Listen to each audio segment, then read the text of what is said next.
Hey. Kolun parkta koyup duran dur.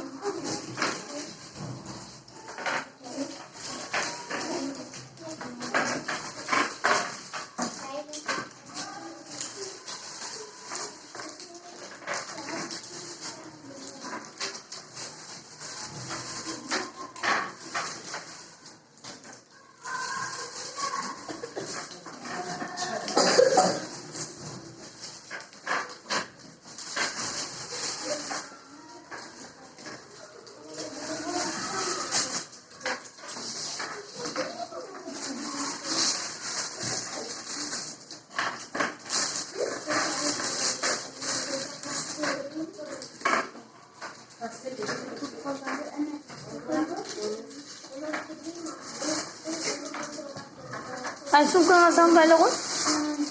İyi bir önce bir al bana. Büyüktürüne bir elde çıktı. Hadi.